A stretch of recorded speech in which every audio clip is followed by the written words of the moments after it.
31 août 1939, en fin d'après-midi. Les forces allemandes attendent le signal de l'assaut. Leur but, la Pologne.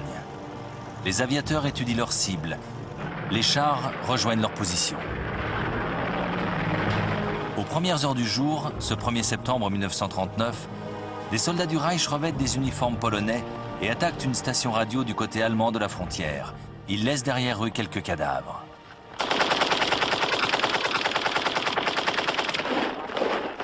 Pour Hitler, cette pseudo-agression justifie l'invasion de son voisin polonais.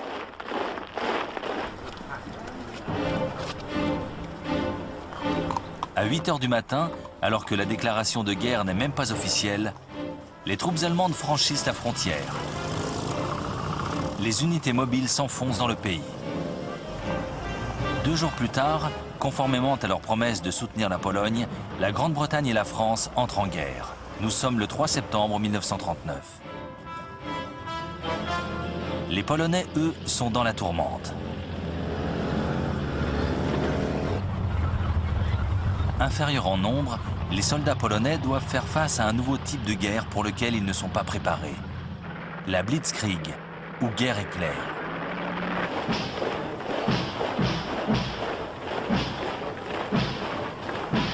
En 1939, l'armée allemande compte 1,5 million d'hommes. Son fer de lance, les chars d'assaut, avec 6 divisions de panzer et 4 de blindés légers destinés à la reconnaissance en territoire ennemi. Au total, une force de 2400 véhicules blindés. L'objectif, pénétrer en territoire ennemi et, telle une lame plantée au cœur des défenses, couper les lignes de communication et semer le désarroi. Les points retranchés de l'adversaire sont délaissés. L'infanterie, qui suit de près l'offensive, doit se charger de les neutraliser. La nouvelle force aérienne allemande, la Luftwaffe, est l'autre instrument de cette guerre éclair. En Pologne, elle expédie 2500 appareils, dont les fameux bombardiers Stuka Junker Ju-52.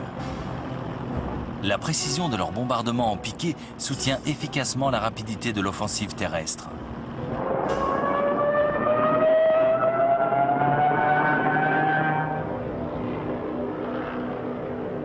En face, les Polonais alignent 600 appareils. Au sol, l'infériorité numérique est aussi désespérante. L'armée polonaise n'a que 500 000 hommes. Elle ne possède que 800 tanks et compte encore sur ses 11 brigades de cavalerie. Des lances et des chevaux contre des canons et des chars d'assaut. Mais cette supériorité n'est pas le seul atout des stratèges allemands. Ils emploient leurs forces blindées dans des unités compactes. Les Polonais, eux, les dispersent pour soutenir l'infanterie.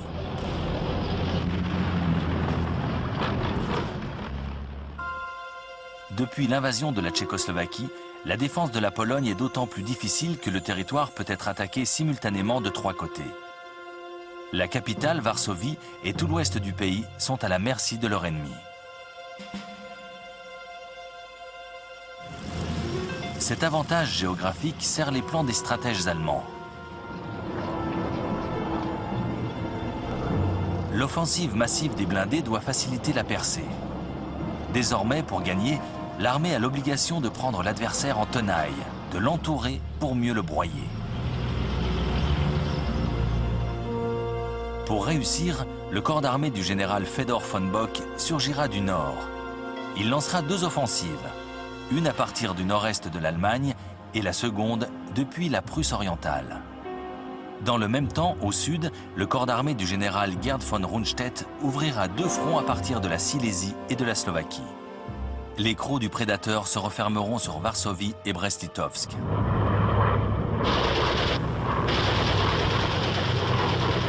Dès le début, tout se passe bien pour les Allemands.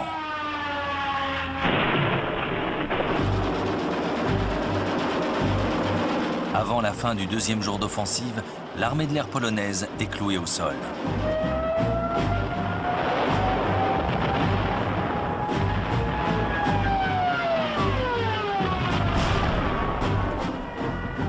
Les panzers s'enfoncent profondément dans les lignes ennemies. et Stuka laboure les positions de l'adversaire.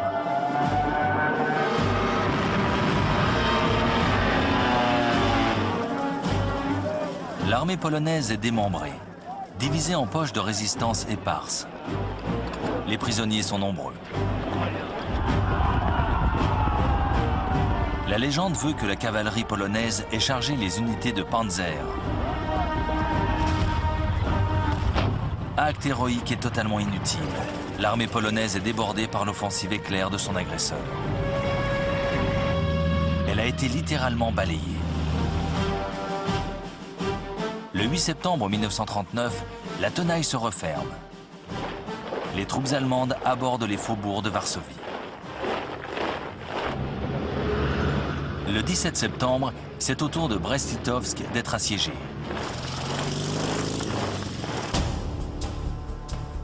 Le même jour, les forces soviétiques, en vertu du pacte signé entre Staline et Hitler, franchissent la frontière orientale de la Pologne.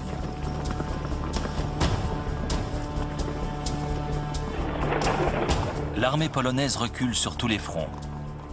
Le gouvernement a quitté le pays. Seule Varsovie résiste encore.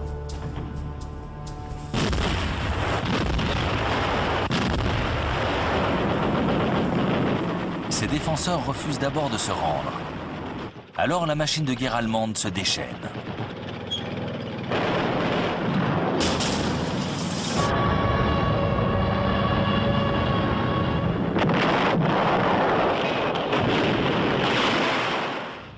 Hitler se délecte de l'abominable spectacle.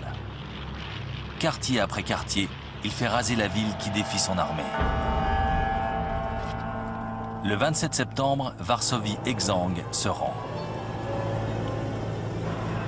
Le jour suivant, Allemands et Soviétiques se partagent la dépouille. L'Union soviétique annexe la moitié est du pays. L'Allemagne s'empare de tout le reste. La Pologne a vécu. Le grand nettoyage commence. Les deux dictatures s'emploient à prévenir toute opposition.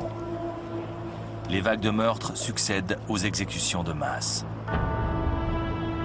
Pour la première fois, les Allemands appliquent le traitement qu'ils réservent aux peuples de l'Est de l'Europe. Tous ces gens qu'ils considèrent comme des êtres inférieurs. Des groupes spéciaux de SS, les Einsatzgruppen, se lancent à la chasse aux Juifs.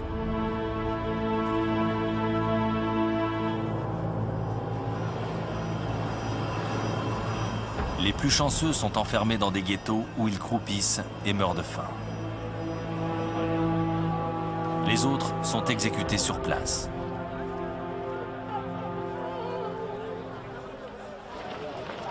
L'armée polonaise est anéantie. Pas tout à fait. 50 000 hommes ont réussi à s'échapper pour rejoindre la France. Un gouvernement provisoire dirigé par le général Władysław Sikorski les commande. Que reste-t-il à ces Polonais exilés, sinon le désir de mourir en combattant pour leur terre?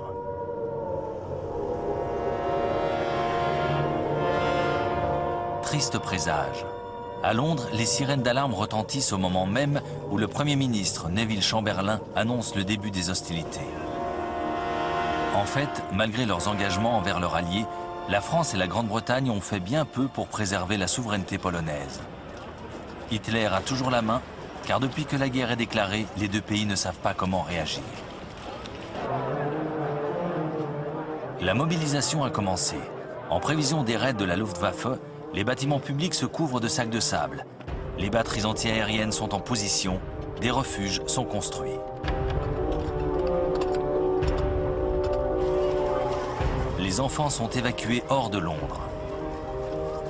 Les habitants ne sortent plus sans leur masque à gaz. Un couvre-feu est instauré. L'armée britannique déploie dans le nord de la France les 100 000 hommes de son corps expéditionnaire. Pendant ce temps, les Français avancent doucement vers la frontière allemande. Mais les généraux refusent toujours de progresser en dehors des zones couvertes par l'appui de l'artillerie. L'initiative demeure résolument dans le camp d'Adolf Hitler. Le Führer sait ce qu'il doit faire pour vaincre, et il s'apprête à mettre son plan à exécution.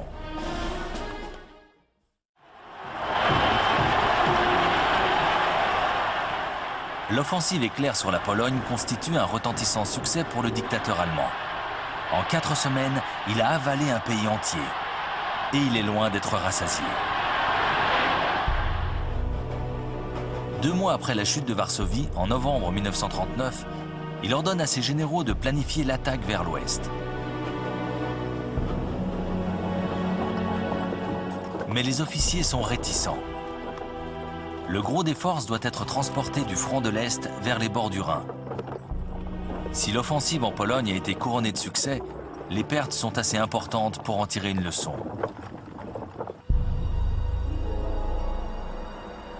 Les canons anti-chars polonais ont mis hors de combat l'équivalent d'une division de blindés légers. Un quart des avions a été perdu. Les Panzers sont trop légers et ne sont pas fiables. Ils sont trop souvent coupés de leur soutien logistique et de l'infanterie.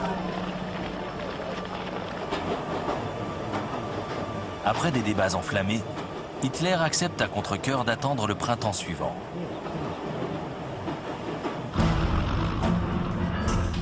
Ses ennemis ont également tiré quelques leçons des événements. Les Britanniques pensent que les bombardements constitueront la clé pour prendre l'ascendant durant ce conflit. Mais le 4 septembre, alors que la Royal Air Force effectue un raid sur un convoi naval allemand, 7 des 30 bombardiers sont descendus. Il est évident qu'il ne s'agit pas de malchance. Lors de certaines sorties, la moitié des appareils est abattue.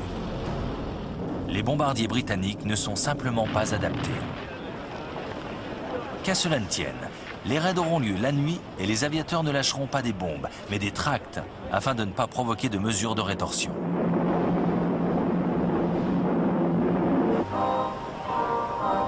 L'Europe s'installe dans ce qu'on appellera la drôle de guerre. Mais que l'on ne s'y trompe pas, la vraie guerre se poursuit sur la mer.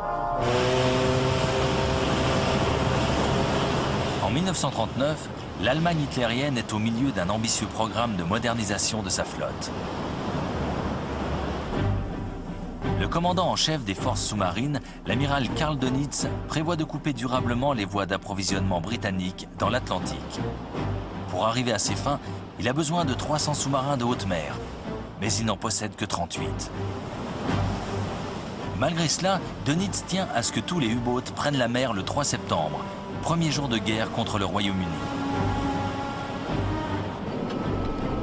Ce matin-là, le U-boat numéro 30 coule le paquebot britannique Athenia sans aucune sommation. Il croyait avoir affaire à un bateau de commerce armé. 112 passagers périssent dans le naufrage, dont 26 citoyens américains. Après cette attaque, la Royal Navy veut rendre coup pour coup. Elle compte 12 cuirassés. L'Allemagne n'en a aucun. Elle possède 5 porte-avions. L'Allemagne n'en a pas non plus. Profitant de cette supériorité, le commandement décide de bloquer totalement les ports allemands.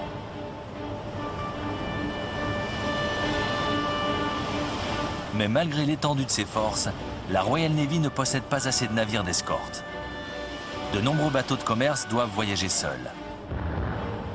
À la fin de l'année 1939, une centaine ont été coulés. En fait, les Britanniques ont sous-estimé la menace des sous-marins allemands. Le 17 septembre, le U-boat 29 coule le porte-avions Courageous.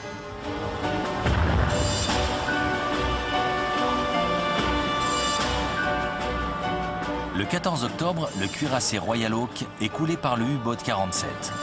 Le sous-marin a réussi à s'infiltrer au cœur même de la base navale de Scapa Flow au nord de l'Écosse. Il n'a pas été repéré. La flotte allemande, pourtant réduite à la portion congrue, se révèle aussi agressive et dangereuse que celle de son principal adversaire. En mer du Nord, les croiseurs Scharnhorst et Gneisenau interceptent un convoi le 22 novembre.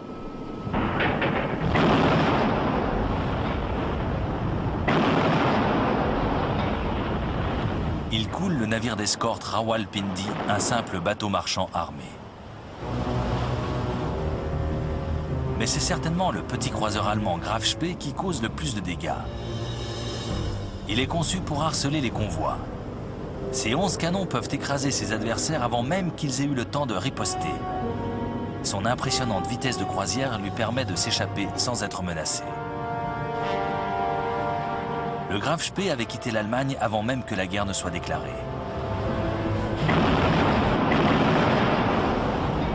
Depuis, il jouait le vaisseau fantôme dans l'Atlantique Sud et l'océan Indien. 3 croiseurs britanniques, l'Exeter, l'Ajax et l'Achilles, l'interceptent enfin sur la côte est de l'Amérique du Sud, à la latitude du Rio de la Plata en Argentine. Sérieusement endommagé, le navire allemand se réfugie dans le port de Montevideo. L'Uruguay est alors un État neutre. L'équipage allemand est persuadé à tort que les forces navales britanniques les attendent à la sortie du port. Le capitaine du Graf Spee préfère s'aborder son navire plutôt que de le voir anéanti ou capturé.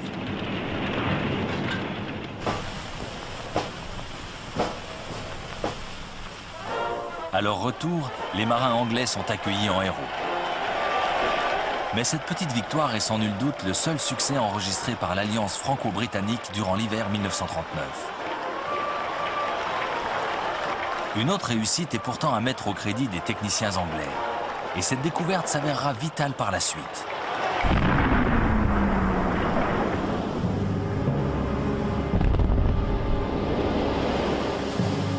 Dès le début de la guerre, la flotte du Royaume-Uni a perdu un grand nombre de navires sur les mines allemandes.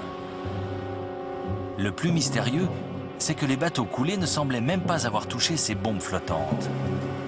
Les mines avaient explosé à leur simple approche.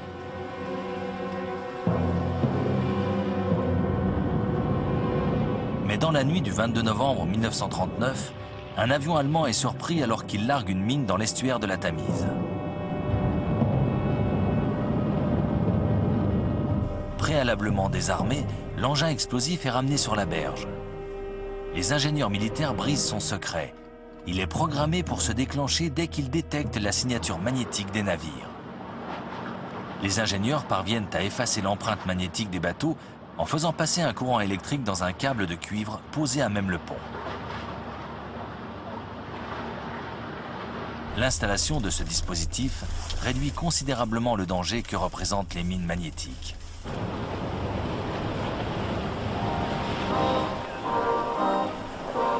Mais alors que commence l'année 1940, la guerre s'est installée dans un petit train-train. Des deux côtés, on patrouille, on s'entraîne et l'on tente de se réchauffer car cet hiver est particulièrement froid. Que réserve cette longue attente? Cette guerre n'a de drôle que le nom. De l'autre côté du Rhin, on se prépare. Au printemps, le corps expéditionnaire britannique parachève son installation sur le front, à l'ouest de la frontière belge. Ce ne sont plus 4, mais 10 divisions qui ont rejoint le dispositif de défense. Les Français se sont installés en force. Ils contrôlent 100 divisions stationnées le long de la frontière belge ou mises en réserve non loin de là. Les forces britanniques du commandant en chef Lord Gort sont donc aux ordres du général français Maurice Gamelin. Et sa stratégie est claire, il faut défendre. Les troupes françaises sont accrochées à l'immense réseau fortifié de la ligne Maginot. Des milliers de fortins bétonnés font face à l'Allemagne, de la Suisse jusqu'à la Belgique. La ligne Maginot doit être le rempart complètement infranchissable, protégeant le territoire français de toute invasion. Mais les Alliés n'ont pas du tout imaginé comment s'y prendre pour vaincre l'Allemagne.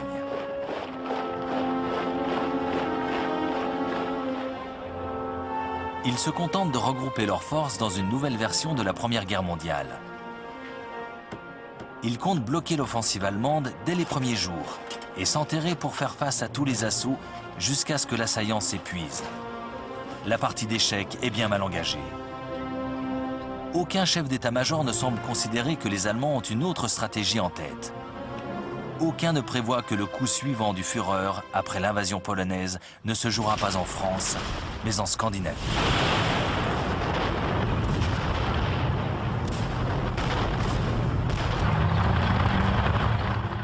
Le 30 novembre 1939, la guerre éclate sous d'autres cieux. L'Union soviétique envahit son minuscule voisin, la Finlande. Les Finlandais ont arraché leur indépendance aux Russes en 1917. Ils éprouvent une haine profonde pour leurs anciens oppresseurs. Joseph Staline est persuadé qu'ils soutiendront les forces allemandes. Il veut protéger la ville de Leningrad et le port de Mourmansk, un point d'approvisionnement vital situé sur l'Arctique. Les Finlandais doivent être écrasés. Les soldats russes sont 10 fois plus nombreux. L'invasion sera une promenade de santé. Le Kremlin en est sûr. Mais l'armée rouge n'est pas au mieux. Les purges dans les rangs de ses officiers l'ont considérablement affaibli. Et les Finlandais sont dirigés par un fin stratège, le général Gustaf Mannerheim. Profitant de la neige, il emploie les tactiques de guérilla. Ses troupes cognent fort et s'effacent aussitôt, le plus souvent à ski.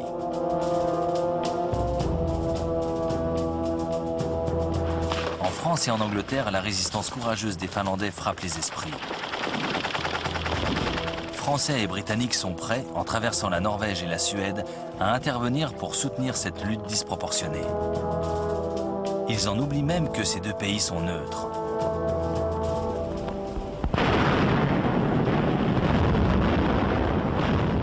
Mais au début du mois de février, une offensive soviétique brise les défenses finlandaises. Un mois plus tard, la Finlande tombe sous les coups de son agresseur. Staline a gagné.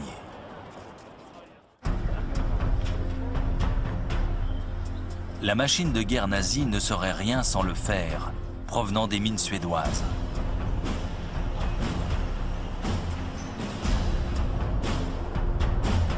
Durant l'hiver, les convois qui transportent le minerai vers l'Allemagne passent tous par le petit port norvégien de Narvik. Si les Alliés s'en emparent, le robinet d'approvisionnement sera coupé.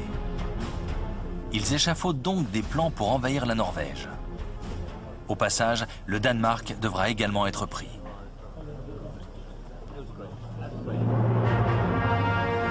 Le 16 février 1940, les Alliés passent à l'offensive.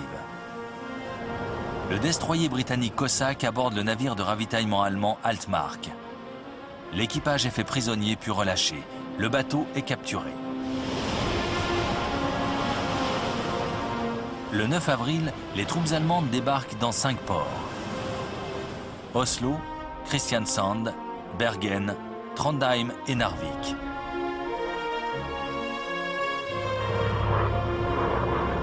Au même moment, ils larguent pour la première fois dans l'histoire militaire des troupes aéroportées pour enlever les aéroports de Stavanger et Oslo.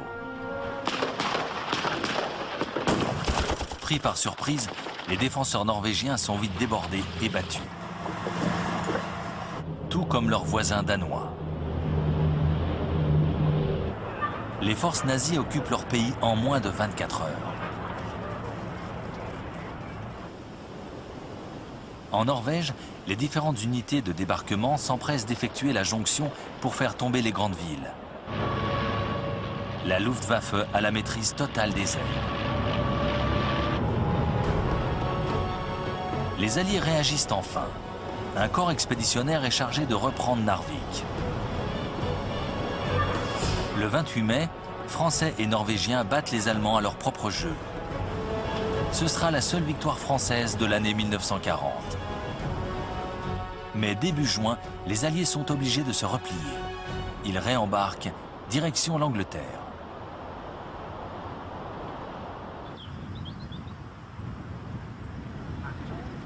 Adolf Hitler a passé l'hiver et une partie du printemps 1940 dans son nid d'aigle bavarois du Berghof. Pour lui, l'offensive scandinave ne constitue qu'un hors-d'œuvre. Sa vraie guerre est claire, il doit la déchaîner contre la France et la Grande-Bretagne. La première partie du plan élaboré par ses généraux est sans surprise. Les troupes allemandes doivent traverser la Belgique avant de bifurquer légèrement pour foncer sur Paris. Ce n'est que la répétition de la stratégie employée par le général Schlieffen dans les premières semaines de 1914.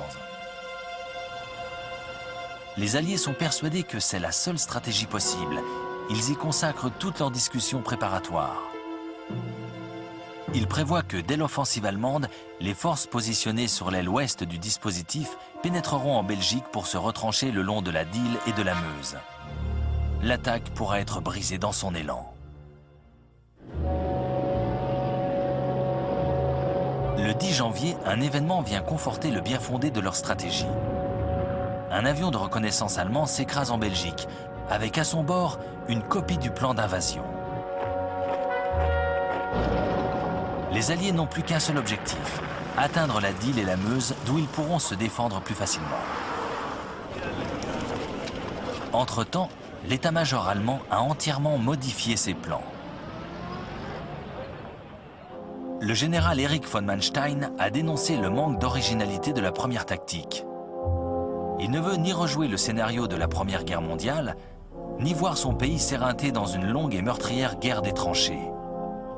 Il propose donc à Hitler de concentrer les forces de l'offensive allemande sur l'articulation entre la fin de la ligne Maginot et le début de l'aile ouest du dispositif allié.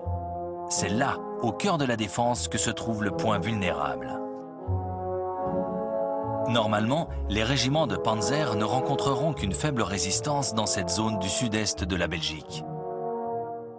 Les Alliés sont persuadés que les chars d'assaut ne peuvent pas traverser la forêt des Ardennes. La région est donc faiblement défendue. Le plan est simple. Pénétrer profondément dans le dispositif de défense franco-britannique, couper l'aile ouest de tout soutien en l'enveloppant, cerner la ligne Maginot plutôt que de prendre le risque de s'y enferrer. La tactique est très osée. Les chars d'assaut prennent le risque de s'embourber dans les Ardennes. Mais Hitler trouve le plan audacieux, il l'accepte. Les troupes allemandes sont donc redéployées au nez et à la barbe des Alliés. Français et Anglais se préparent à une longue guerre de défense. Ils sont confiants. La ligne Maginot est infranchissable. Ils possèdent même la supériorité numérique avec 110 divisions contre 95 pour l'armée allemande. Ils alignent plus de blindés, avec 3000 véhicules contre 2700 pour la Wehrmacht. Les Français possèdent même les meilleurs tanks, les chars B1 de 32 tonnes, armés de 2 canons de 75 et 47 mm. Leur seule faiblesse, une pièce d'artillerie principale intégrée à la carrosserie. Elle est très difficile à charger. L'autre canon est monté dans la tourelle. Le chef de char doit donc l'utiliser tout en contrôlant la bonne marche du blindé.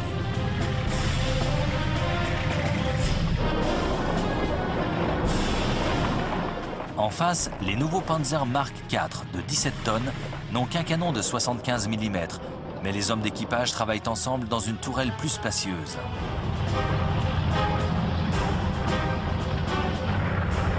L'armée allemande n'en possède qu'une centaine d'exemplaires. La véritable supériorité allemande est visible dans les airs. La Luftwaffe possède 2000 bombardiers contre seulement 800 pour les Alliés.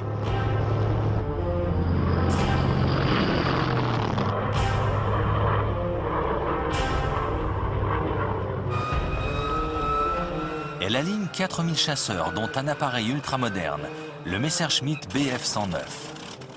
En face, 2500 vieux avions qui seront vite dépassés. Bien sûr, la Royal Air Force possède 800 Spitfire et Hurricane, d'excellents avions de chasse qu'elle réserve à la protection aérienne de son propre territoire. La différence principale entre les deux armées se situe sans doute dans leur philosophie. Les Allemands concentrent toutes leurs forces pour frapper comme l'éclair. Tous leurs blindés sont regroupés. Ils forment 10 divisions autonomes. De leur côté, les Français se préparent à une guerre statique. Pour eux, les chars d'assaut ne constituent qu'une force d'appoint de l'infanterie. Là où les Allemands concentrent leurs forces, les généraux français les éparpillent. Ils ont évidemment noté l'efficacité des panzers lors de la campagne en Pologne. Sous la pression du colonel de Gaulle, 3 divisions blindées ont été constituées. Mais à l'aube de l'offensive, aucune n'est vraiment opérationnelle. Ce sont donc deux conceptions tactiques totalement différentes qui vont s'affronter. Offensive contre défensive, guerre éclair contre guerre statique. En quelques semaines, durant cet été 1940, le monde saura quel état-major avait choisi la meilleure option militaire pour l'emporter. Le 10 mai 1940, Winston Churchill devient Premier ministre de la Grande-Bretagne. Il ne peut choisir de plus mauvais moment. C'est le jour retenu par Adolf Hitler pour lancer sa Blitzkrieg, sa guerre éclair. Une division entière de parachutistes est larguée en Hollande, où les Allemands s'emparent des ponts et des terrains d'aviation. Dans le même temps, en Belgique, des planeurs déposent une unité de parachutistes au sommet du fort d'Eban-Emael, réputé imprenable. L'assaut est un succès sans précédent. Les batteries d'artillerie sont rapidement réduites au silence. Au même moment, la Luftwaffe attaque les bases aériennes belges et hollandaises. Les frontières sont franchies sans entrave. Et le groupe B de l'armée allemande, commandé par le général Fedor von Bock, s'enfonce au cœur des Pays-Bas et de la Belgique. Comme prévu, les troupes françaises et britanniques stationnées le long de la frontière sud de la Belgique font mouvement vers les bords de la Dyle et de la Meuse. Elles tombent dans le piège tendu par Hitler.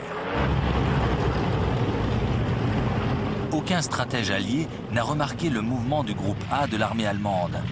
Plusieurs divisions blindées, après avoir balayé les forces belges, sont en train de foncer à travers les forêts et les collines des Ardennes, direction le sud.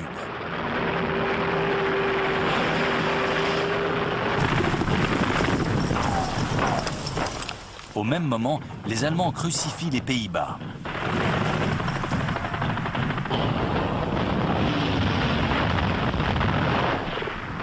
L'armée hollandaise n'avait aucune chance face à la machine de guerre nazie. Maîtres des cieux, les pilotes allemands soumettent le pays à un flot incessant de bombardements. Le 14 mai, les Allemands réclament la reddition du port de Rotterdam. Les Hollandais hésitent. Grosse erreur, des bombardiers viennent de décoller. Finalement, la ville se rend. Il est trop tard. Les appareils allemands larguent leurs bombes.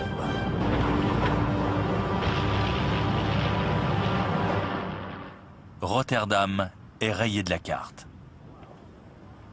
Le lendemain, la Hollande capitule.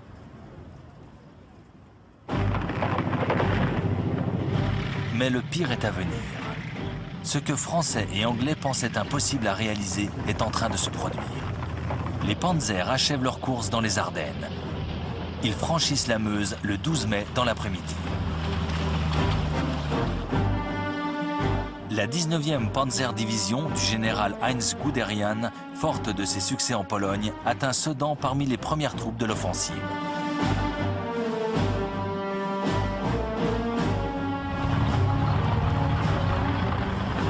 Guderian sait désormais qu'il a employé la bonne stratégie.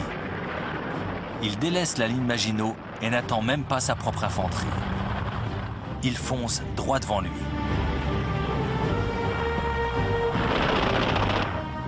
Le jour suivant, les troupes d'assaut franchissent la Meuse.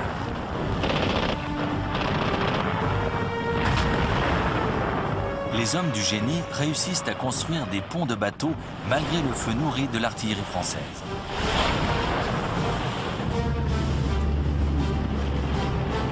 Le 14 mai, les Panzers débutent leur traversée. Cet après-midi-là, l'offensive s'enfonce de 12 km en territoire ennemi. D'autres unités ont franchi la Meuse à Montherme et à Dinant. Les troupes françaises, clouées sur la ligne Maginot, sont dépassées par les événements. Les bombardiers alliés font des sorties désespérées pour tenter de détruire les ponts.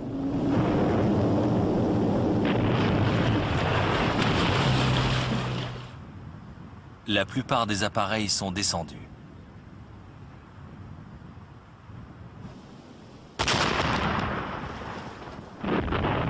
L'artillerie allemande écrase les défenses françaises. Les Stuka et leurs sirènes d'attaque sèment la panique.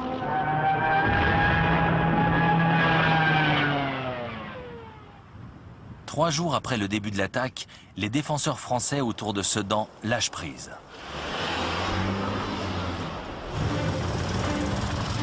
Les chars de Guderian débutent leur course vers l'ouest.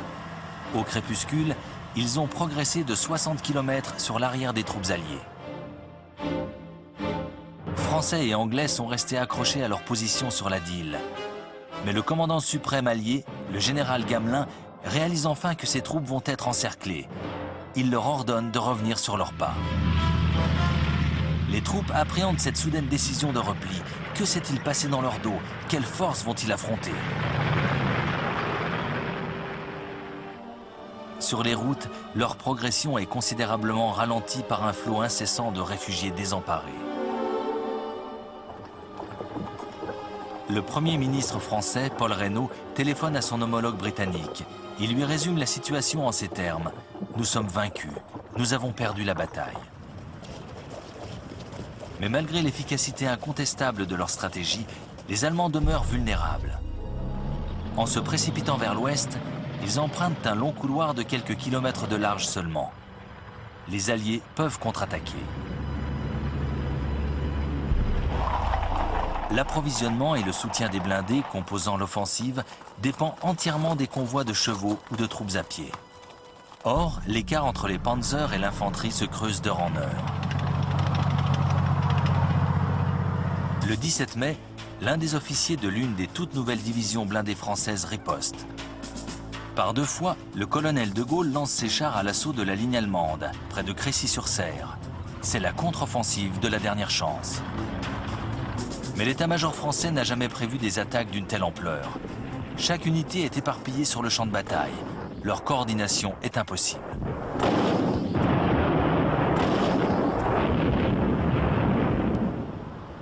Les Allemands ont du mal à riposter à ces deux chocs désespérés.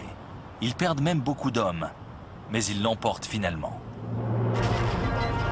Désormais, plus rien ne peut arrêter le général Guderian. Il enfonce sa lame de plus en plus profondément dans le cœur de la France. Le 19 mai, toujours en Picardie, ses unités de pointe atteignent Péronne. Le 20, lors d'un énorme coup de boutoir de plus de 90 km, Amiens tombe à l'heure du déjeuner.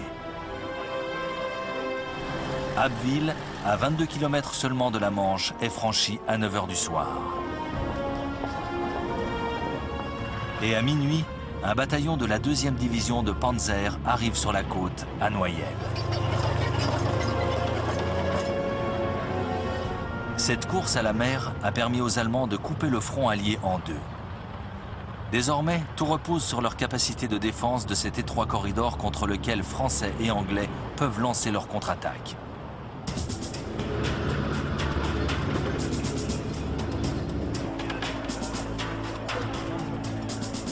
Le 21 mai, 2 bataillons blindés britanniques s'élancent sur les positions allemandes au sud d'Arras.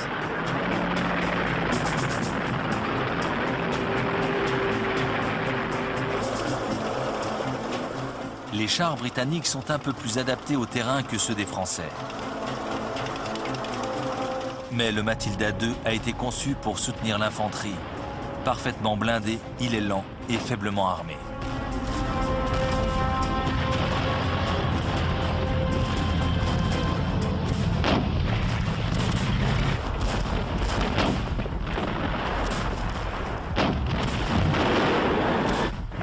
Pourtant, les Allemands ont du mal à repousser cette attaque. Cette difficulté soudaine a une conséquence. Le haut commandement décide de ne plus étendre les lignes de communication.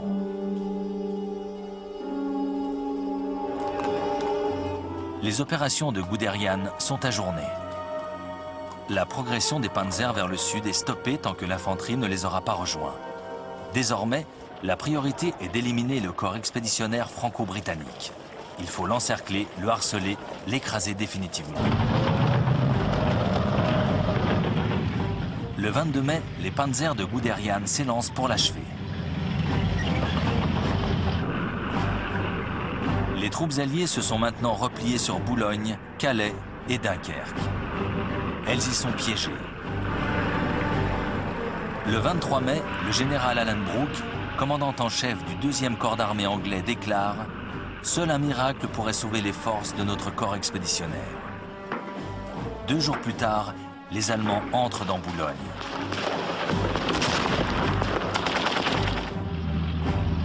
Désormais, même un miracle ne semble plus suffisant pour sauver la situation. Le 25 mai 1940, la position des forces alliées est désespérée.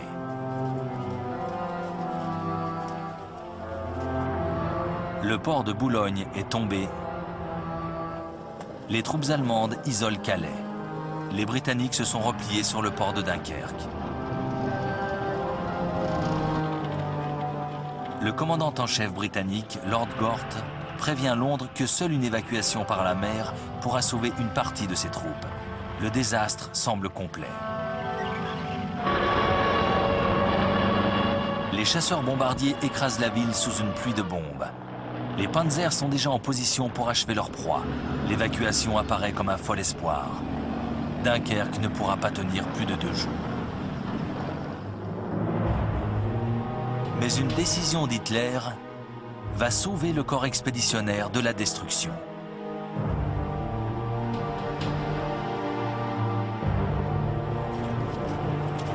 Le haut commandement allemand est conscient de l'état des machines et des équipages des panzers. Hommes et matériels sont exténués. Les attaques tentées par les unités blindées de De Gaulle ou les chars britanniques ont certes échoué, mais elles ont montré la fragilité des lignes de communication et de ravitaillement nazis. C'est le point faible de cette campagne éclair. Le haut commandement prend donc la décision de stopper une fois de plus l'avancée des divisions de Panzer. La curée aura lieu lorsque l'infanterie les aura rejointes. La poche de résistance de Dunkerque sera écrasée comme une vulgaire baudruche, c'est sûr. Cet ordre va tout changer. Pendant 2 jours, les Panzers sont au repos. Les Britanniques ont juste assez de temps pour préparer l'évacuation. 2 misérables jours pour sauver des centaines de milliers de soldats. D'autres se battent encore. À Calais, la garnison franco-britannique refuse de se rendre.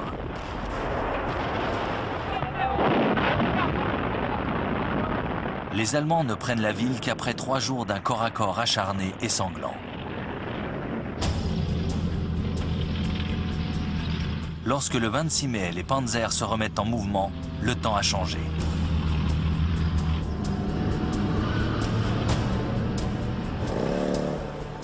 Les Allemands sont embourbés sous des trompes d'eau. Une fois de plus, les Alliés ont un léger répit.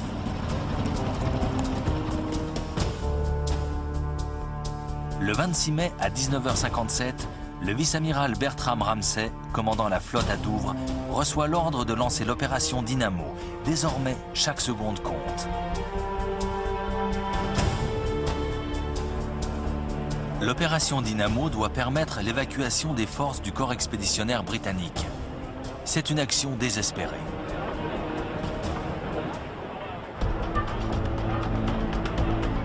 Le lendemain, une flotte disparate traverse la Manche. Il y a là des destroyers, des péniches et des ferries. Mais à la fin de la journée, cette flotte de fortune a secouru seulement 8000 des 300 000 hommes enfermés dans Dunkerque. Le port est visé par tant d'attaques aériennes qu'aucune embarcation ne peut y accoster, ni même s'approcher des plages. Ramsay lance un appel à tous les propriétaires de bateaux de plus de 9 mètres.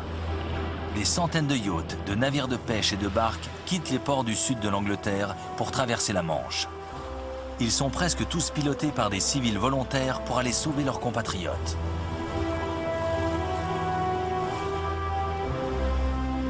Pendant toute la semaine suivante, ces petits bateaux font la navette entre les plages de Dunkerque et les transporteurs de troupes qui attendent au large.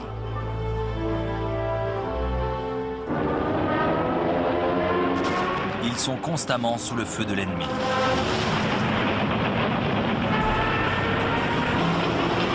La RAF lance tous ses appareils dans la bataille afin de contrer les bombardements de la Luftwaffe.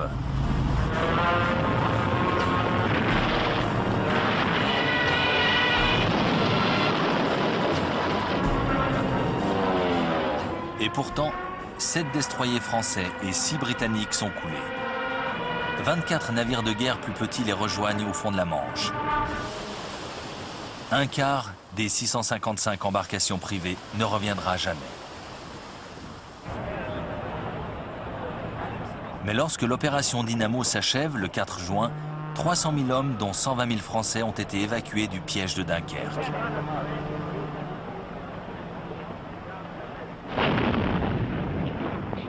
Cette évacuation n'aurait pas été possible sans l'héroïsme de l'armée française. Pendant tout ce temps, elle a retardé au maximum la progression des troupes allemandes.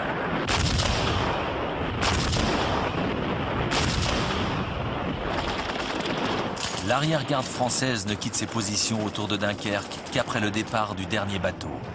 Une poignée d'hommes pour en sauver des milliers d'autres.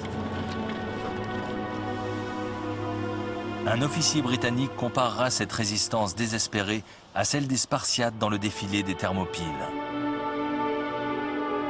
Cruelle défaite.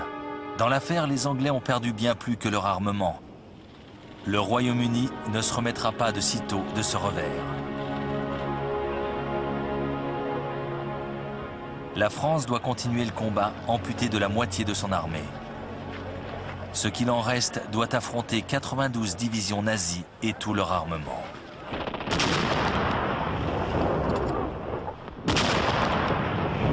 À 4 heures du matin, le 5 juin 1940, un bref pilonnage d'artillerie sonne le glas des espérances françaises. Les troupes d'assaut franchissent la Somme et l'Aisne. La résistance française est acharnée et les Allemands sont à 2 doigts de perdre leur tête de pont. Mais une fois de plus, la Luftwaffe entre dans la danse. Elle écrase toute résistance. Les panzers suivent le mouvement et poussent l'offensive vers le sud. Le flot des prisonniers ne cesse de grossir. Le 9 juin, les blindés traversent la Seine et cette fois, l'infanterie est juste derrière eux. Une fois le fleuve franchi, les troupes allemandes se déversent dans tout le pays. Le 14 juin, un détachement défile sur les Champs-Élysées. La croix gammée flotte au sommet de la Tour Eiffel.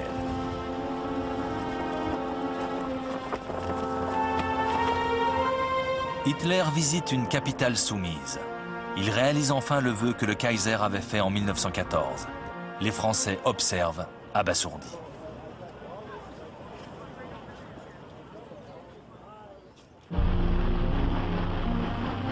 Après Dunkerque, Winston Churchill était venu 5 fois en France pour tenter de soutenir le moral des derniers combattants français. Le 16 juin, il propose même à Paul Reynaud une union avec le Royaume-Uni si la France s'engage à poursuivre la lutte. C'est déjà trop tard. Le jour même, le cabinet rejette cette proposition. Dans la soirée, le Premier ministre français démissionne. Le maréchal Philippe Pétain lui succède et demande immédiatement l'armistice. La lutte s'achève dans le désarroi.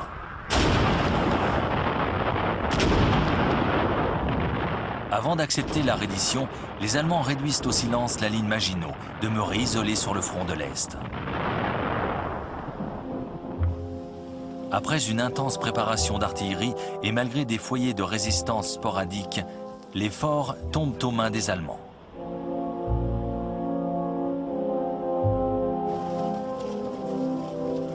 Le 21 juin, Hitler arrive à Compiègne. Dans la forêt l'attend le wagon dans lequel a été signé l'armistice de 1918, un lieu symbolique. Lorsque la délégation française se présente, Hitler lui soumet ses conditions et l'abandonne. Les représentants français doivent consulter leur gouvernement. Mais le lendemain, ils apprennent que les panzers vont se remettre en ordre de bataille. Ils n'ont donc pas le choix. Ils signent. L'humiliation de la France est totale.